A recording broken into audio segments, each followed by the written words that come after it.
কিছু এলাকা টার্গেট করে নেমেছিল একটি রাজনৈতিক দলকে ক্ষমতায় বা একটা জায়গায় নিয়ে যাওয়ার জন্য। দীর্ঘ 1.5 বছরে আমি দেখেছি আমার বিদ্রোহী প্রার্থী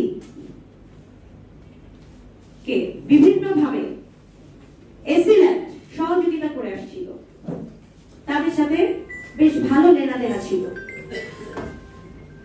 এবং প্রশাসনিক লেভেল থেকে বিএনপির মধ্যে একটা বিভাগ এবং বিভাজন তৈরি করার জন্য গ্রুপ কাজ করেছিল।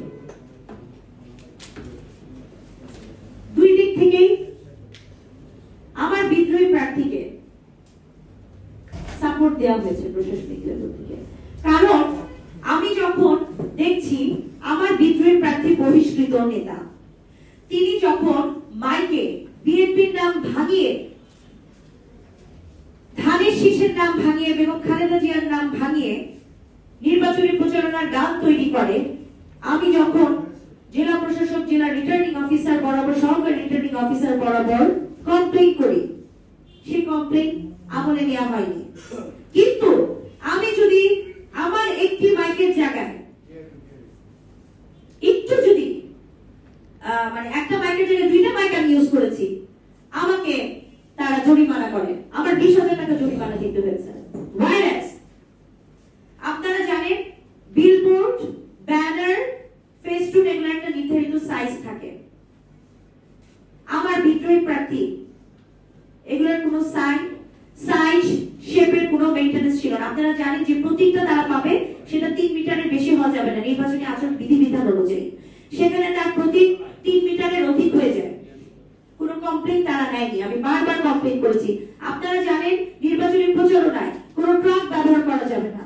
আমার বিদ্রোহী প্রার্থী ট্রাক ইউজ করে প্রচারণা চালায়। আমি বারবার প্রশাসনিক লেভেলে কমপ্লেইন করেছি, চিঠি দিয়েছি, কিন্তু তারা আমার কমপ্লেইন আমলে নেয়নি। তাহলে এটা একটা প্রি প্ল্যান ছিল না? আমার বিদ্রোহী প্রার্থী ইচ্ছা মতন নির্বাচনী আচরণ বিধি ভঙ্গ করেছে, তাতে কোনো সমস্যা হয়নি। কিন্তু আমি যখন অভিযোগ দিয়েছি আমার অভিযোগ আমলে নেওয়া হয়নি, বরং আমাকে জরিমানা দিতে হয়েছে।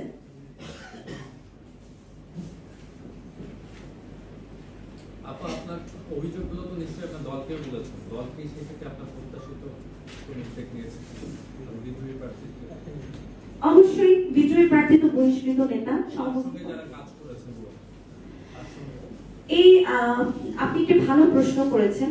বিদ্রোহী প্রার্থীর পক্ষে যারা কাজ করেছিল তারা তো আসলে প্রকাশ্যে এবং অপ্রকাশ্যে ছিল। এবং আমি এই জায়গা থেকে আপনাদের মাধ্যমে আমার দলীয় নীতি নির্ধারককে একটা কথাই বলবো, বাংলাদেশ জাতীয়তাবাদী দল অত্যন্ত জনপ্রিয় দল। বাংলাদেশের বিভিন্ন আসনগুলোতে ধানের শীষে যে সকল প্রার্থীকে হারানো হয়েছে, আমি বলবো না তারা হেরে গেছে, তাদেরকে হারানো হয়েছে এই বিদ্রোহী প্রার্থীর পক্ষে প্রশাসনিক লেভেলে একটা ইন্ধন ছিল। একই সাথে বিদ্রোহী প্রার্থীর পক্ষে দলীয় লোকজন যারা জড়িত ছিল এদের বিরুদ্ধে অবশ্যই ব্যবস্থা নেওয়া উচিত। কারণ এই বাংলাদেশ জাতীয়তাবাদী দল অত্যন্ত প্রশংসার সাথে ইনশাআল্লাহ আগামী 5টা বছর কাজ করে যাবে আমার বিশ্বাস। এবং আমি মনে করি দলে যদি এই ধরনের হাইব্রিড নেতা কর্মী থাকে যারা বিদ্রোহী প্রার্থীর পক্ষে কাজ করবে কিন্তু ধানের শীষের প্রতীকের বাইরে, যে তারা যদি জেলার গুরুত্বপূর্ণ দায়িত্ব পায় এবং তারা তাদের যদি সঠিক কোনো তদন্ত না হয়, তারা যদি দলের গুরুত্বপূর্ণ জায়গায় আবারও রয়ে যায়,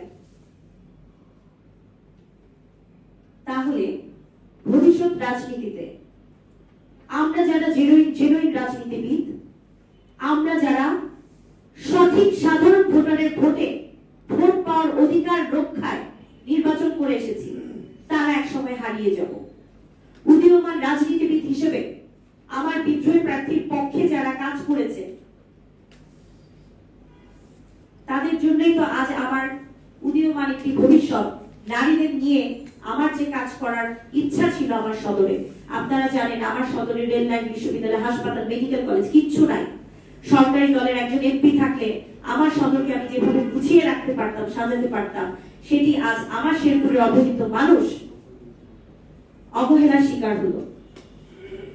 তাহলে এই বিদ্রোহী প্রার্থীর পক্ষে কারা ছিল, তারা কারা, এটি সঠিক তদন্ত বের করে তাদের বিরুদ্ধে অতি দ্রুত অ্যাকশনে যাওয়া উচিত।